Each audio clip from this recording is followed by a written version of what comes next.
One of my all-time personal heroes is Professor Richard Feynman. I just think he was an outstanding, extraordinary man. Richard Feynman was born in New York City in May 1918. He developed some of the greatest physics theories of the 20th century, and in 1965, Feynman was awarded the Nobel Prize in Physics. Many people argue that he is as important as Einstein in the development of the science. Feynman was also passionate about teaching physics. Throughout his career, he turned down jobs at many prestigious universities because they didn't offer the opportunity to regularly teach students. His lectures had a reputation for being entertaining as well as educational. And he was known for being a talented musician and artist, as well as having one of the greatest minds of the last 100 years. When he was on a sabbatical working at a university in South America, he went off and joined a samba band. He was a skilled artist, and he learnt how to break into safes, because I think he was a little bored at one time, but he was just fascinated by how things work and why they work, which is what made him such a great person and such a great teacher. Feynman died on February 15th, 1988, at the age of 69. It is reported that his last words were, "I'd hate to die twice. It's so boring." I found Richard Feynman inspirational for many reasons. He was a truly great physicist. He was an inspirational teacher and probably one of the best teachers of physics that we will ever see. But above all of that, there was his childish enthusiasm for everything he came into contact with. We still have access to Richard Feynman, and I would recommend anybody just to go onto the internet and put in Richard Feynman, and you can see videos of his lectures with people, and just sit and listen and watch the man. He has, even in his later life, such enthusiasm for his subject when you watch him on the screen.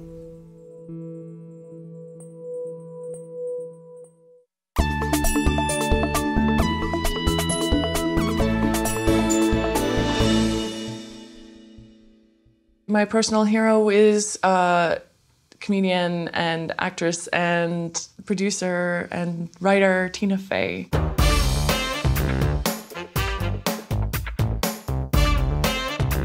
Tina Fey started performing comedy in the early 1990s in Chicago.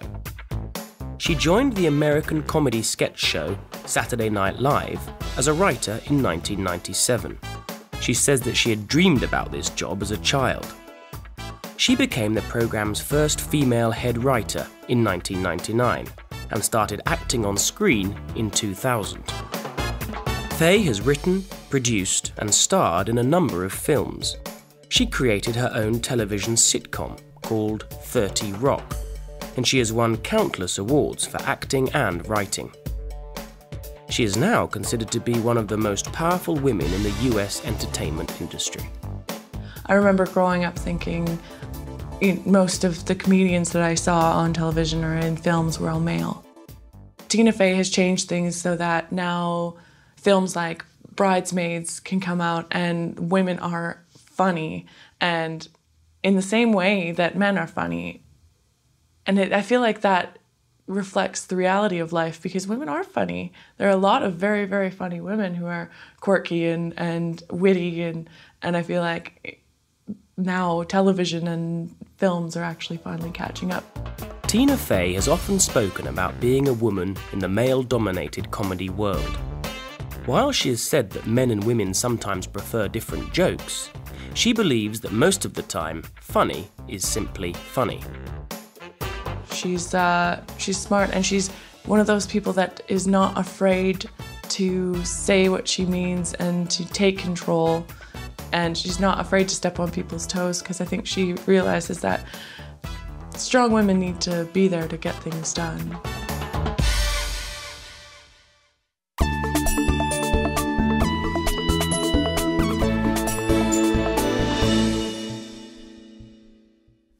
Someone I really admire is Aung San Suu Kyi, the Burmese political protester.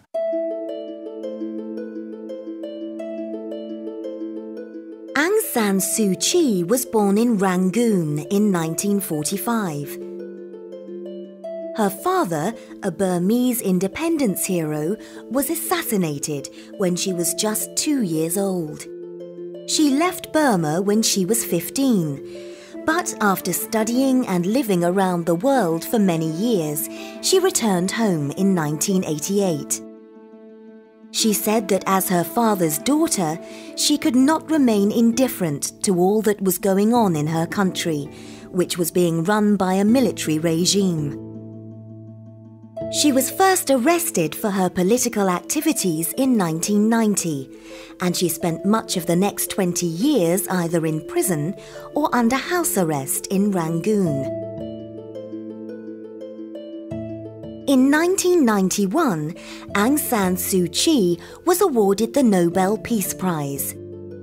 As she was unable to leave Burma, her British husband Michael and her sons Alexander and Kim collected the award for her.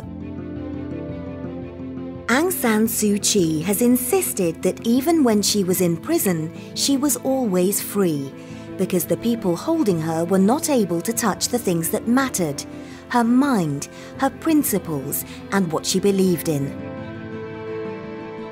Over the years, Aung San Suu Kyi became one of the most recognizable and high-profile political prisoners, and people around the world continued to campaign for her release, which finally happened in November 2010. She's someone that I admire a lot because of her strong belief in the power of peaceful protest. She could have left the country at several times and returned to England to be with her husband and her children, but she decided to stay in Burma because she didn't think that she would be allowed back into the country. So she chose imprisonment or house arrest because of the things that she believed in.